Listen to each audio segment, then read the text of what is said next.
Language learning guide to high ROI tasks. So I'm not going to waste your time, guys. This video is basically going to be an educational guide on the highest ROI, or ROI means return on investment tasks with language learning. Basically the things that you can do that give you the most bang for your buck and the kind of things you should be doing to make the most progress in the language you're learning. So if you haven't heard of the 80-20 rule, I think this is a really good place to start. Basically, I think it starts with P. I can't remember the person it's named after, but a lot of people just call it the 80-20 rule. Basically, about 80% of results come from 20% of tasks. So if you want to get good at something, most of like the improvement comes from only a very small amount of things, and then the rest of the improvement comes from a lot of other stuff that people do. So for example, if you're a runner, 80% of the progress of getting better at running just comes from doing more running and getting better at running. The other 20% might be supplementation, stretching better, making sure your sleep is ideal, etc., diet. But yeah, the most progress would just come from running, for example. And that's the same with a lot of things, including language learning. So these high ROI tasks, return on investment, basically are the things that you can do that give you the highest kind of outcome, which is what we want in the end. So by the end of this video, you'll understand what the high ROI tasks are in language learning so you can maximize the time you invest into them and make the most progress possible. Guys, if you do like this kind of educational content, definitely hit the subscribe button. But with that said, let's go. So what are, what are the high ROI tasks? So in my opinion, these three things are the most important when it comes to language learning. And I'll just say really quick, a lot of people, especially in language learning, they want to learn a language, but they just don't really know what to do. Like they're like, oh, I'm going to watch some videos and I might try and read some books and do some flashcards, blah, blah, blah, blah, blah. These three things, I'll just say, without a doubt, are in my opinion, the three best things you can do to learn a language, apart from like talking to someone. Of course, talking to someone, I think, would be the fourth thing here. But of course, you can't just talk to someone with the snap of your fingers. You don't have a genie you can just summon to speak whatever language you're learning with. So these are the three highest ROI solo tasks, we'll say, the three best things you can do on your own for learning a language. Consuming content input, flashcards, which is repetition, and topic explanations by natives, which is studying. And don't worry, I'm going to explain all three of these things and how to implement them to be the best language learner possible. So yeah, these things are 3 out of the 4 tenets of language learning as well, which I've already made a video on. But yeah, I'll basically explain them now. So consuming content or input. So what I mean by consuming content is basically either reading or listening. So it could be reading books or practice paragraphs, listening or watching. Sorry, that was a bit of a word salad. Consuming content is either reading or listening to things in the language you're learning. So reading could be reading books, practice paragraphs, anything like that. Listening could be YouTube vlogs, movies, TV, audiobooks, podcasts, etc. Anything where you would listen to people speaking the language. The reason consuming content is important, or input as you could say it is because it exposes you to unfamiliar words, and it's essential in building a vocabulary. A vocabulary is just words in the language, and of course you need to have a pretty big vocabulary if you're going to be able to speak to people in that language, and that's what you want in the end. So actionable steps. If you're a beginner, I'd highly recommend you find a website with short stories for beginners. So I think I've already made a video on how to do this, but I'll just basically sum it up the quick way, which means you don't really even have to check out that video.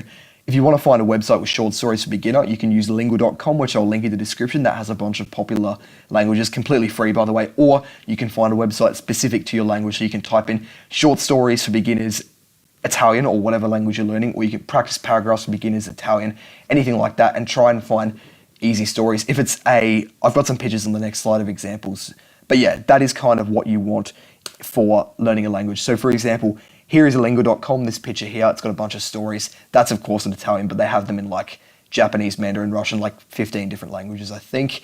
And here's a picture from the website I have at the moment for learning Russian. They've got different like difficulty levels, so that's pretty useful. Here is one of the texts called the Russian Bear, or Ruski Medved. Probably pronouncing that wrong, someone's going to kill me. But I'm still learning Russian at the moment.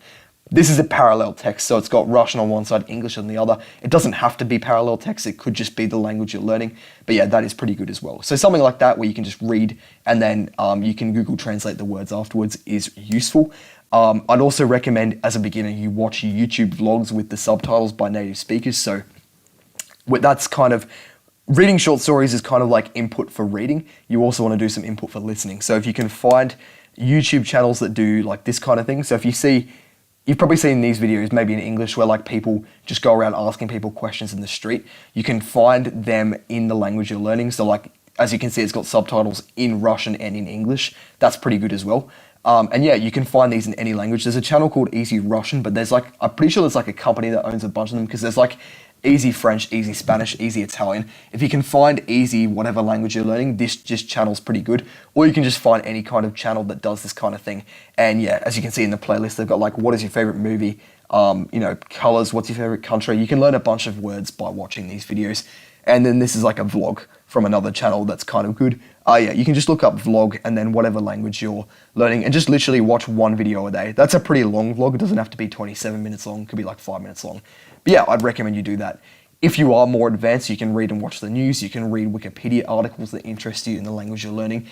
You're less constrained because you're better at the language, so you can do more things. But yeah, any of those things written there, you can also try and do. But that is input, and that is one of the, apart from, of course, talking to people, which you can't always do, that is, input is probably the highest ROI language learning task, and you should definitely try and do it more.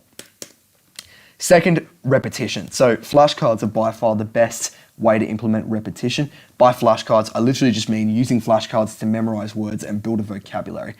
Consuming content, so input, this, and flashcards work really well together through the input repetition method, which I've already made a video on, which you should definitely check out. It's one of the best videos I've ever made. But basically, the input repetition method means you consume some content, so you can read a practice paragraph or watch a vlog. You take all the words you don't know, make a list and put them into flashcards. So for example, you would copy paste all the words you don't know from a practice paragraph into flashcards, and then you would review them so you understand them, and then go back and read the practice paragraph, and then boom, you understand all the words until you forget them. But you need to like obviously do it a few times and then you'll be good to go.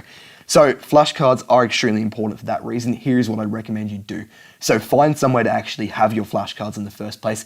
Do not use physical flashcards, use digital flashcards. It's so much better. I also have a guide to using flashcards, which you can definitely check out after this video.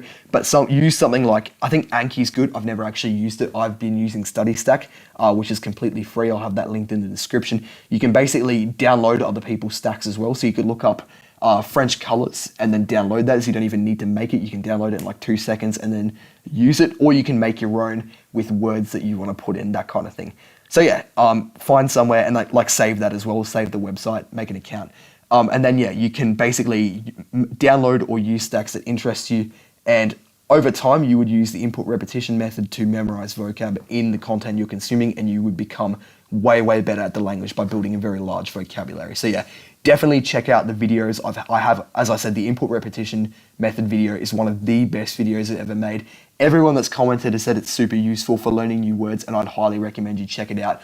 Checking out my video on flashcards as well would definitely help. But that is the first two things. The third highest ROI task is native topic explanation. So what I mean by this is basically either YouTube videos. I think YouTube videos are good. You're obviously listening to this YouTube video right now, so you like listening to people explain things to you. But either YouTube videos or websites that are built by native speakers who are explaining topics in the language. So for example, you might have difficulty using greetings in the language you're learning, if you're as a good example. And so a native speaker might be explaining the different types of greetings and how formal you might use this one for men, this one for women, etc. Like they would be explaining a topic within the language. Those kind of videos or websites are super useful because they are explaining things that you might not understand, and they will make you a better learner. So this is definitely time I'd set aside to do. The actionable steps I'd give you are save a file and name it after the language you're learning. So I mean like this kind of thing where you save a file to like the internet and you can name it like languages, or I name it languages because I've got a few different languages. You could just name it like French or whatever language you're learning if you want. And then find one YouTuber who's a native speaker of the language you're learning. Excuse me. So it could be like you just look up like even those YouTubers I mentioned before, you can save that.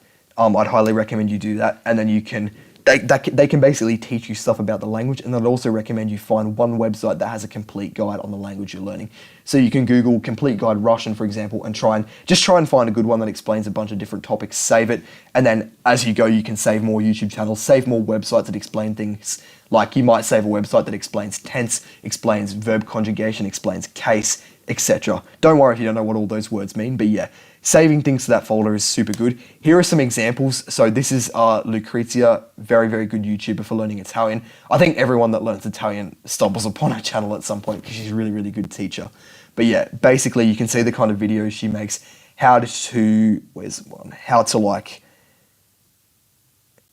where's a good example? How to use like specific verbs, how to, that says what are the pronoun verbs in Italian.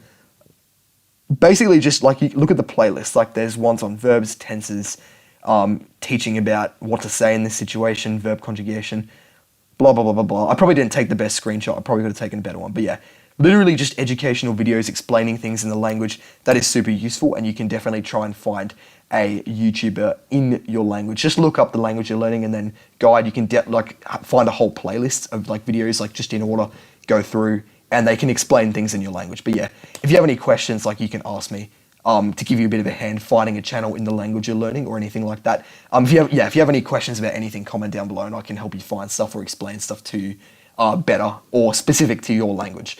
Here's some screenshots from websites that you might want to save. So here's one in Italian explaining like the pronouns. You can save that. Here's one in Russian explaining like cases. You don't worry again if you don't know what those words mean, but just websites that literally explain things in your language, even like how to count, things like that, you can save them. But yeah, bottom line guys, these 3 tasks, input, repetition and studying, so consuming content, flashcards, and then listening or reading native guides on the language are the 3 highest ROI tasks for language learning that will boost your language learning progress beyond what you thought was possible. Definitely implementing these 3 things as much as possible. You'll find that you like waste less time and you will make more progress in your language. So guys, if you like this channel and the kind of like videos I like to put out, definitely hit the subscribe button. I do like helping people. And yeah, comment any questions down below. Links to my Discord and website in the description. You should definitely jump in the Discord if you like language learning because we do a bunch of cool stuff in there. It's completely free. And yeah, have a good one. Thank you.